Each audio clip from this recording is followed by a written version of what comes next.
Hello guys, this is Vaishali Gaur and I welcome you all in Viraj classes. कैसे हैं आप सभी? उम्मीद करती हूँ आप सभी अच्छे होंगे और आपकी पढ़ाई एज यूजुअल अच्छी चल रही होगी। तो बेटा आज हम लोग करने वाले हैं class 10 science chapter 1 chemical reaction and equation के exercise question number 13 and question number 14। उम्मीद करती हूँ अभी तक हमने जितने भी क्वेश्चंस किए हैं आइदर ब्लूप्रिंट क्वेश्चन आंसर्स और black print question answers of exercise और एन इंट्रोडक्शन पार्ट, सब कुछ आपको अच्छे से समझ आया होगा। अगर कमेंट्स में कोई डाउट मिलेगा तो डेफिनेटली वन शॉट वीडियो में हम लोग उसे रिजॉल्व करेंगे। और एक बात है, देखो बेटा, जो भी हमारे व्यूअर्स हैं उनसे एक रिक्वेस्ट है कि चाहे कोई डाउट हो चाहे कोई डाउट ना हो, कमेंट में जरूर मेंशन किया कीजिए। आपके कमेंट्स हमें मोटिवेट करते हैं कि हाँ जी, हमारे जो व्यूअर्स हैं उन्हें समझ में आ रहा है हमारे में क्या कमी है, हम कैसा पढ़ा रहे हैं, क्या चीज है जो उन्हें नहीं समझ आ रही है। सब चीज हमें आपके सिर्फ कमेंट से ही पता चलेगा। तो मेक श्योर कि जितना हो सके उतना कमेंट करें ताकि हमें पता चले कि हम कहाँ हैं, कैसे हैं, है ना, और सही हम लोग सही ट्रैक पे हैं। आपको हमारा पढ़ाया समझ आ भी रहा है कि नहीं आ रहा, डाउट्स भी है तो भी बताओ, नहीं है तो भी बताओ। ठीक है, आपकी कमेंट ही बेटा हमें मोटिवेट करेंगे और हम अगर मोटिवेट होंगे तो डेफिनेटली ऐसी वीडियोस और आपके लिए लाते जाएंगे। ठीक है जी, चलिए स्टार्ट करते हैं। हमारा फर्स्ट क्वेश्चन कह रहा है what is the difference between displacement reaction and double displacement reaction, right equation for these reaction. देखिए आपको बता रहा है कि डिस्प्लेसमेंट रिएक्शन क्या होता है, डबल डिस्प्लेसमेंट रिएक्शन क्या होता है। देखिए इंट्रोडक्शन पार्ट वीडियो में इस चीज को मैं बहुत ब्रीफली और अच्छे से एक्सप्लेन कर चुकी हूँ। Still if you have any kind of problem तो वो मैं आपको बता दे। देखो डिस्प्लेसमेंट रिएक्शन क्या होता है, अगर आपके पास में कोई रिएक्शन है, ठीक है, आपके पास दो रिएक्टेंट है, डेफिनेटली दो रिएक्टेंट होंगे तभी रिएक्शन अकर होगी, दो या दो से ज्यादा रिएक्टेंट होंगे। अब क्या है, रिएक्टेंट का अगर कोई एक एलिमेंट, दो रिएक्टेंट में से एक रिएक्टेंट का एलिमेंट दूसरे रिएक्टेंट के एलिमेंट के साथ में कंबाइन हो रहा है, सिर्फ एक एलिमेंट क्या कर रहा है, कंबाइन हो रहा है, तो उसे आप कहोगे डिस्प्लेसमेंट रिएक्शन। ठीक है जी। अब देखिए अगर कोई बच्चा वीक है तो कोई इंटेलिजेंट स्टूडेंट अगर उसका दोस्त बन जाए, उसे पढ़ाए, उसके साथ उठे बैठे, तो क्या होगा, जो वीक है वो थोड़ा सा समझदार हो जाएगा, जो वीक है वो थोड़ा थोड़ा बकअप करना शुरू कर देगा। ठीक है, तो यहाँ पे भी यही होता है रिएक्शन में, जो आपके वीक एलिमेंट्स होते हैं वो क्या करते हैं, आपके जो स्ट्रॉन्ग एलिमेंट होते हैं उनके साथ में कंबाइन कर जाते हैं।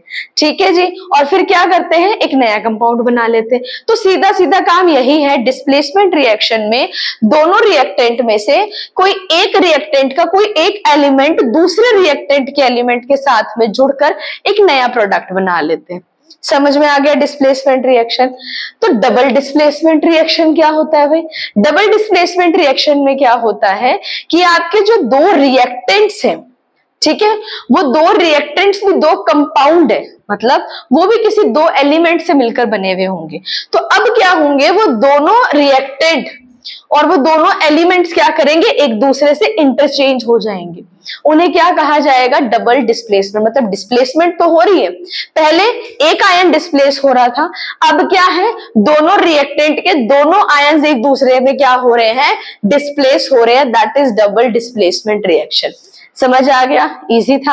अब इसे टेक्निकल लैंग्वेज में कैसे लिखेंगे, लाइक अगर एग्जाम में सेम क्वेश्चन आ जाता है तो हम उस टाइम साइंस लैंग्वेज में कैसे डेफिनेशन लिखेंगे, वो यहाँ है, displacement reaction, in this reaction more reactive element replaces, जो भी रिएक्टिव एलिमेंट होगा वो रिप्लेस करेगा लेस रिएक्टिव एलिमेंट के साथ में, ताकि एक नया कंपाउंड बन जाए।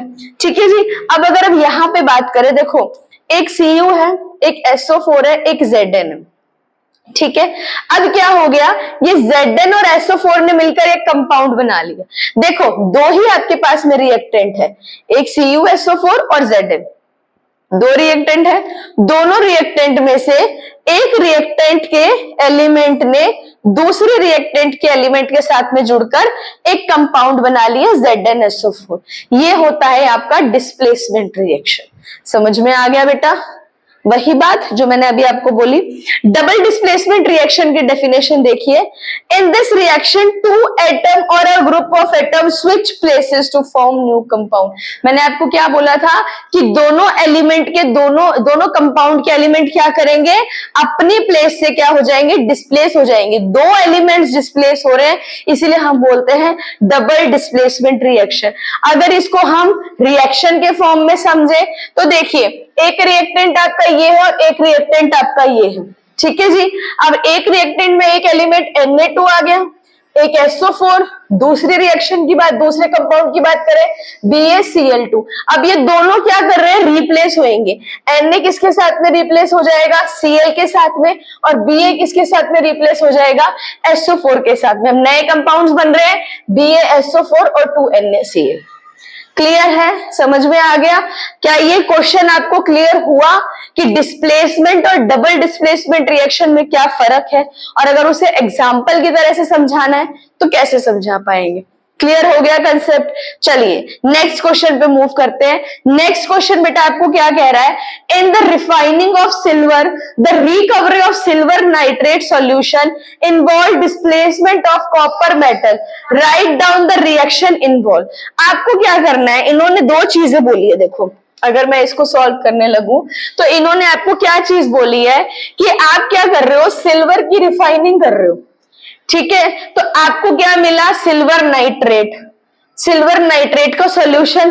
अब इसको आप किसके साथ में रिएक्ट करवा रहे हो, कॉपर मेटल के साथ में। मतलब यहां पर आपके रिएक्टेंट कौन होंगे, सिल्वर नाइट्रेट और कॉपर। अगर मैं इसको एक रिएक्शन के, एक इक्वेशन के फॉर्म में लिखती हूं इस रिएक्शन को, तो मैं कैसे लिखूंगी बेटा, AgNO3, AgNO3, ये क्या बन गया आपका, सिल्वर नाइट्रेट। क्या बन गया बेटा, सिल्वर नाइट्रेट। अब इसको किसके साथ में रिएक्ट करवाना है, कॉपर मेटल के साथ में। कॉपर अपने आप में एक मेटल है, तो यहां पे हम लोग क्या लिखेंगे, Cu। ठीक है भाई। अब देखिए आपको क्वेश्चन में क्या बोला गया है कि ये क्या है, डिस्प्लेसमेंट रिएक्शन।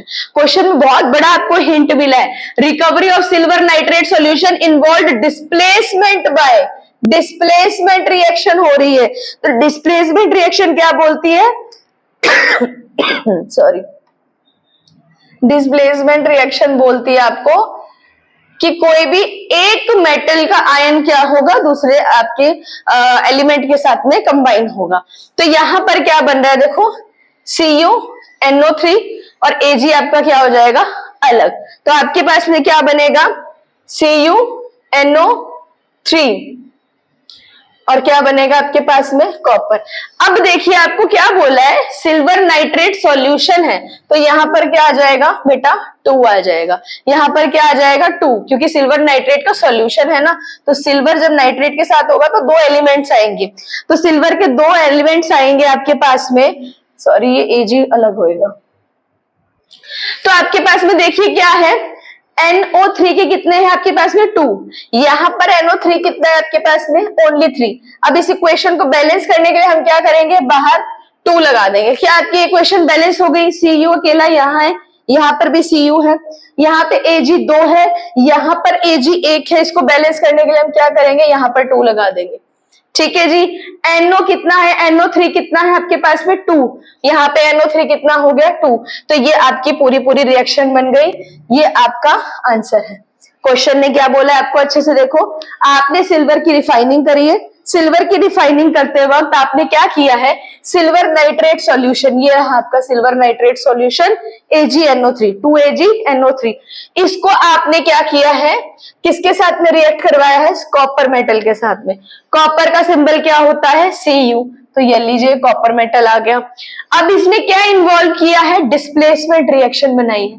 डिस्प्लेसमेंट रिएक्शन बनाई है तो क्या होगा, एक आयन दूसरे आयन के साथ में क्या होगा, डिस्प्लेस होगा। तो यहाँ पे हमने देखो Cu को किसके साथ कनेक्ट कर दिया, NO3 के साथ में, और Ag क्या हो गया अपना चुपचाप साइड में हो गया भाई। ठीक है जी। तो क्या बन गया, Cu single, NO3 2, NO3 2, Ag भी कितना है 2, Ag कितना है 2, and that is your answer. Easy है, ज्यादा पजल नहीं होना है, सिर्फ एलिमेंट्स का नाम पता होना चाहिए। इतना पता होना चाहिए, जब Cl 1 है तो क्लोरीन होगा, Cl2 है तो क्लोराइड होगा, ठीक है जी। कार्बन 1 है, CO2 है तो कार्बन डाइऑक्साइड होगा, CO3 है तो कार्बोनेट होगा। तो ये कंसेप्ट आपके क्लियर होने चाहिए। नाम पढ़ो, सिंबल लिखो, रिएक्शंस अपने आप बनेगी। क्लियर है? उम्मीद करती हूँ आज के दोनों क्वेश्चंस आपको समझ आए होंगे। स्टिल कोई डाउट रह जाए कमेंट सेक्शन में बता दीजिएगा, सारे डाउट रिजॉल्व हो जाएंगे। अगर आपको मेरी वीडियो अच्छी लगी, आपको मेरे स्किल्स अच्छे लगे, मेरा पढ़ाया समझ में आया, तो प्लीज मेरे चैनल को लाइक करें, सब्सक्राइब करें और जितना हो सके उतना शेयर करें ताकि आपकी तरह और स्टूडेंट भी इसका बेनिफिट ले सके। टिल देन गुड बाय, मिलते हैं नेक्स्ट वीडियो में नए क्वेश्चन, नए कंसेप्ट और नए वैल्यू के साथ में। Good bye.